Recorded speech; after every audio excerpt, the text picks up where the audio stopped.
what is happening in Nigeria as regards the case of the Super Cup and a certain fraudster called Hush Puppy. I mean, what's your take as regards that in Nigeria at a time like this?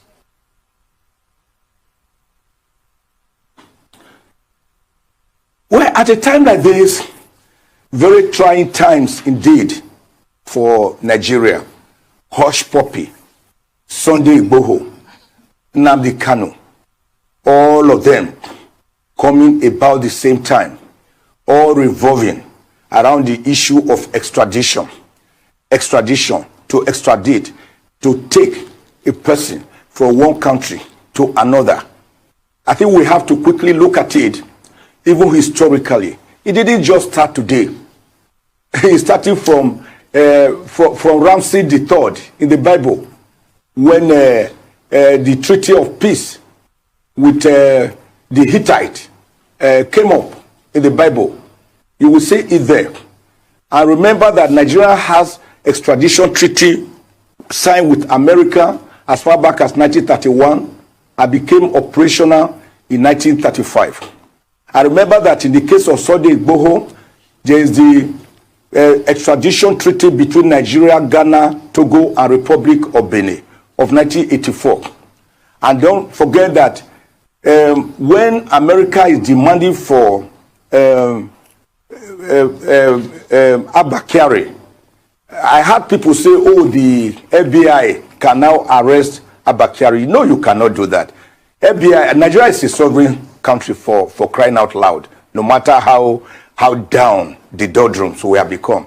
FBI cannot simply come here and pick up Abba Kyari. You must go through the extradition process.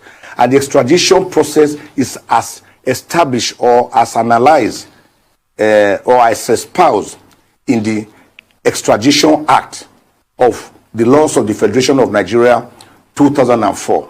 And you have to look at sections, especially sections 2, 4, 5, 6, 7, and 8 and 9 of the Extradition Act.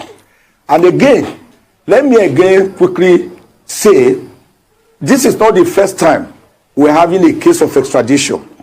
In 1963, Chief Anthony Nahoro was being looked for by the federal government of Alhaji Tafawa Balewa. They said he had committed treason or treasonable felony with Chief Obafemi Awolowo and others. Chief Nahoro found his way to London through Ghana. He ran away. So the Labour Party, with their new head, Harold Wilson, made it a big deal with some members of the Tories joining them and using the media very heavily to clamor that Nahoro be not extradited to Nigeria.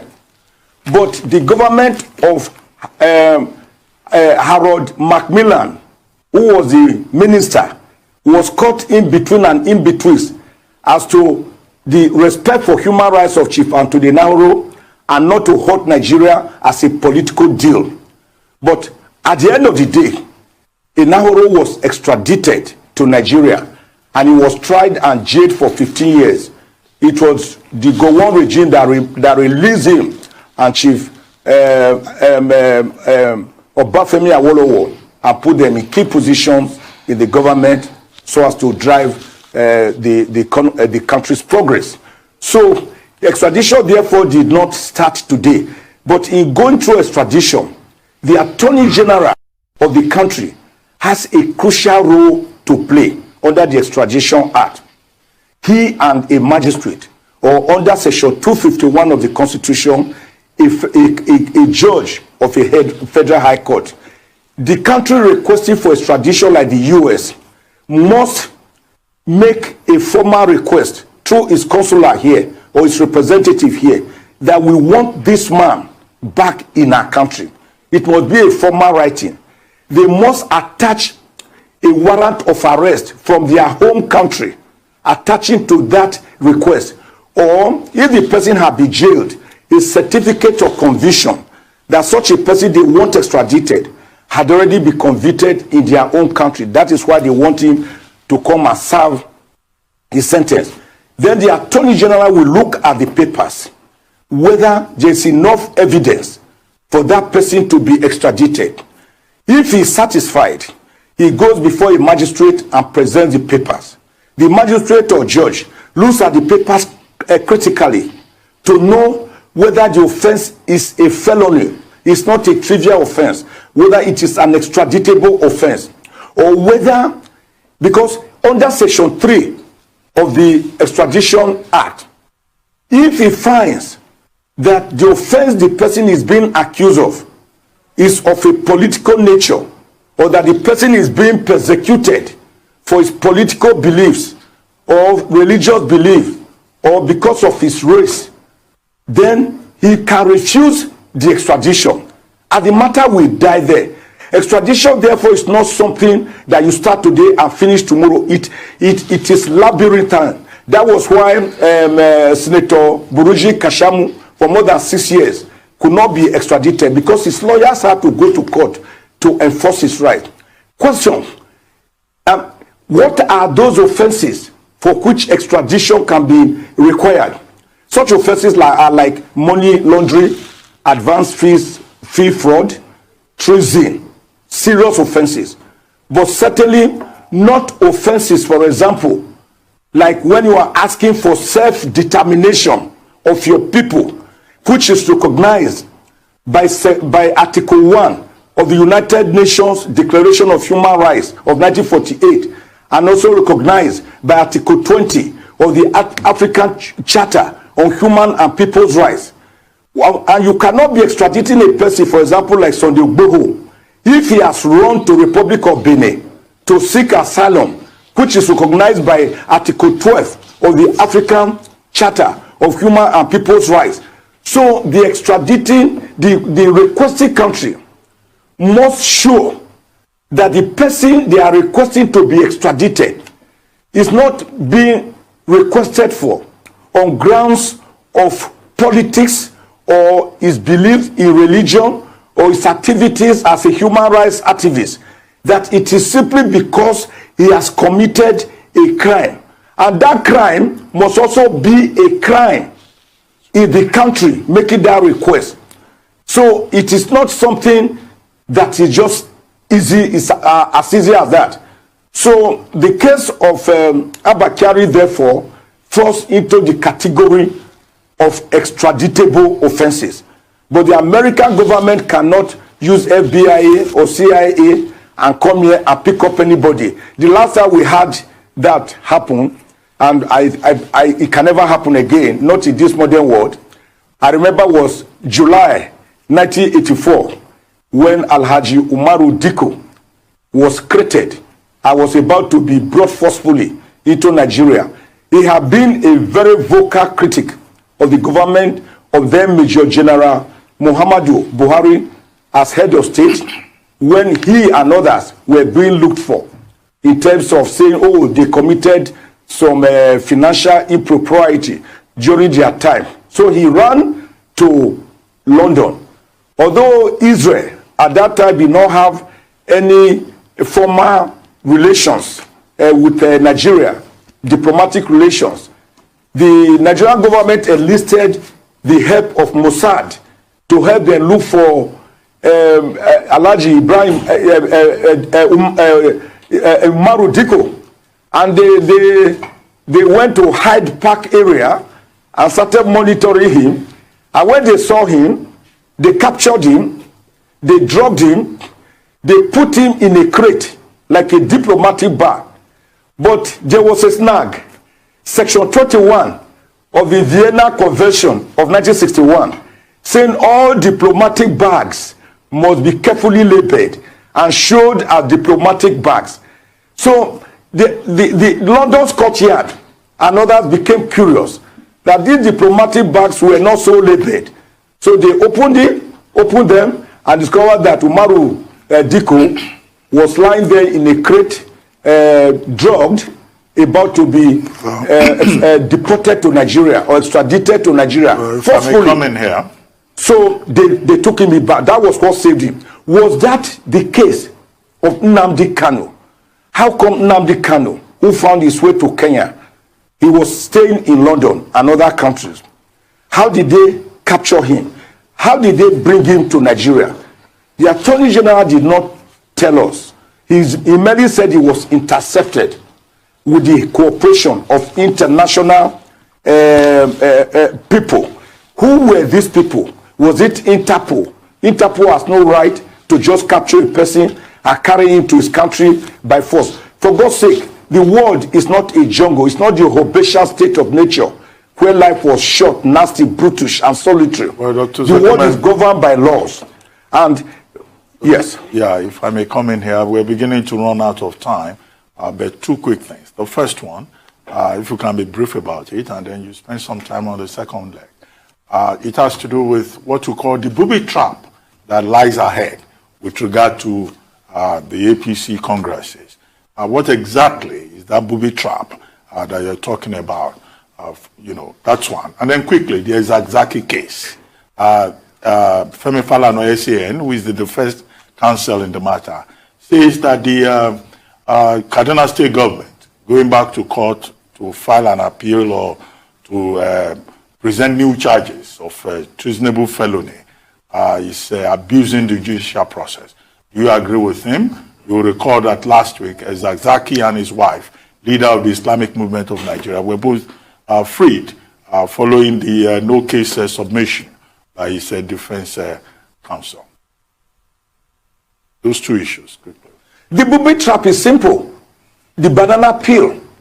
Buni acting in dual capacity as governor of Yobe State, which is executive, and as the chairman, caretaker, and extraordinary convention planning committee of the APC, which is also executive.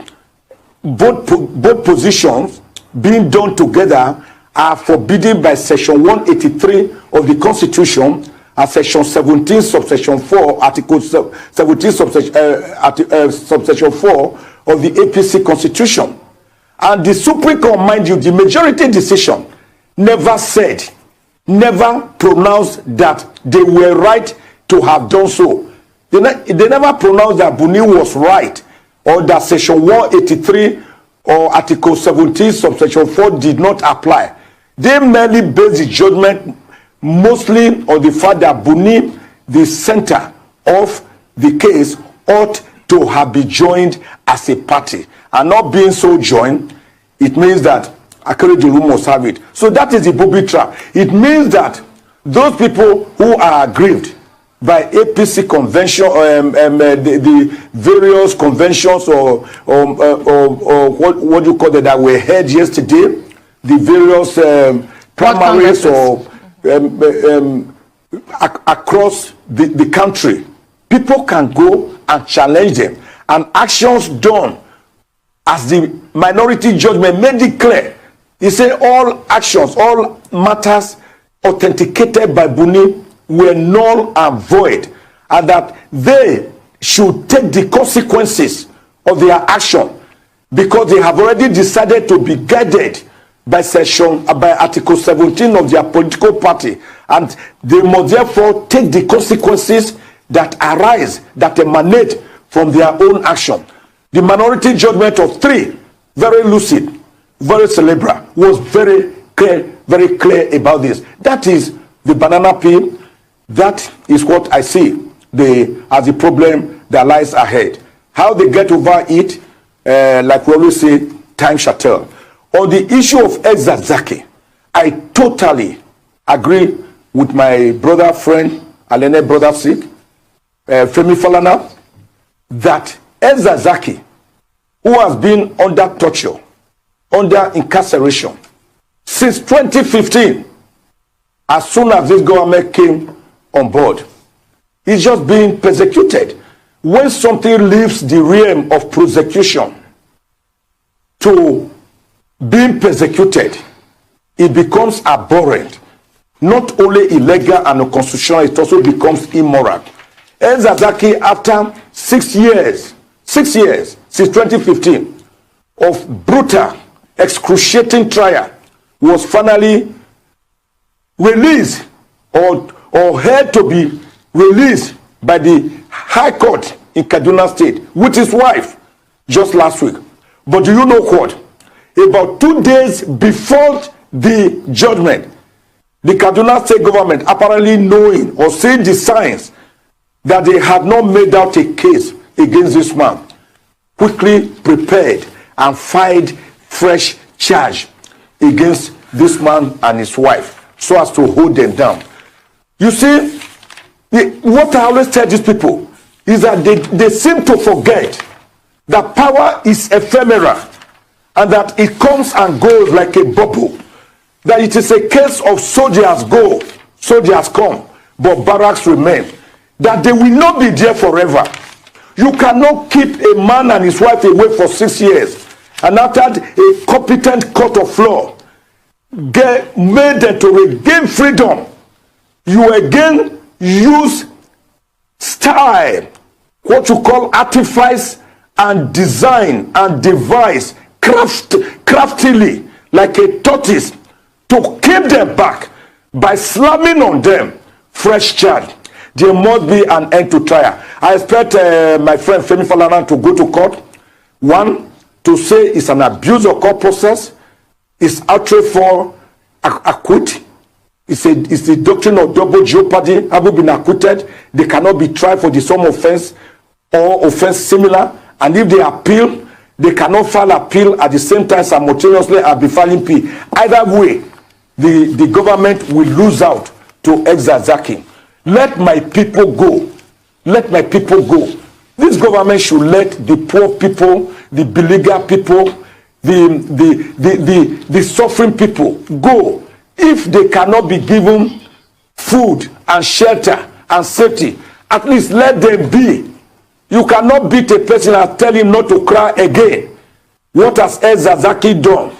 If Justice Kolawole, more than 3 years ago, had granted the ruling, granted these people bail, he said, okay, if you say this man is so dangerous, I hereby grant him bail. Build a small house for him. Let them stay there. Post people to guard the house. What if the Ex-Zaki was of the majority Islamic faith? Would he suffer that? It's because they see that his own faith is of the minority.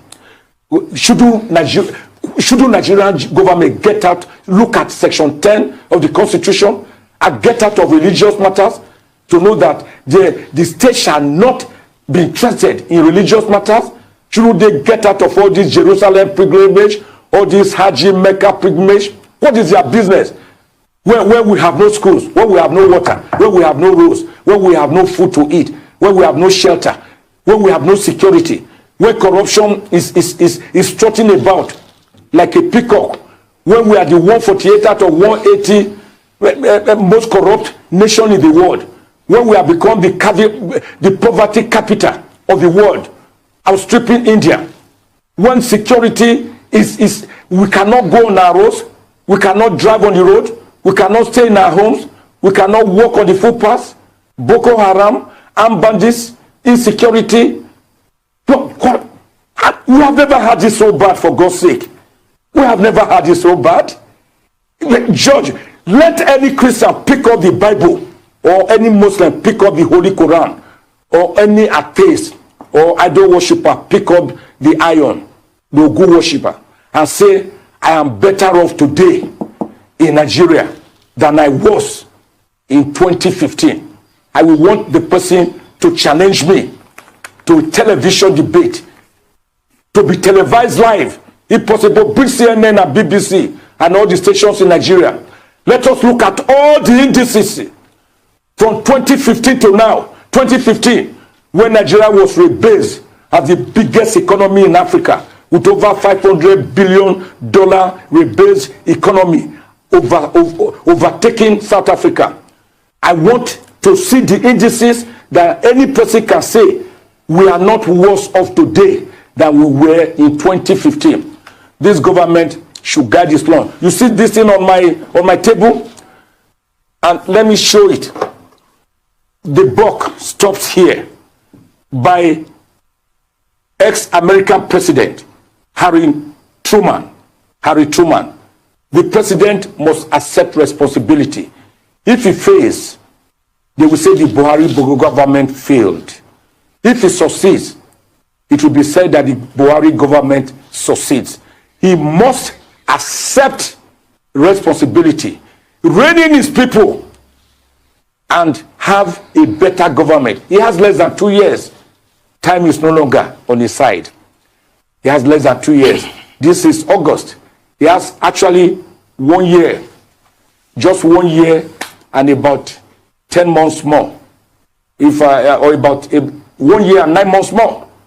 Time is running fast. What he does between now and then may still give him opportunity to leave his name in gold. But if he takes us to 2023, Wow. in this tattered, this battered, this wobbly, this groggy, this dudley manner that we are in today. Thank you for watching. Please remember to subscribe, share, like, turn on your notification bell. Thank you very much. Until I see you again. Bye.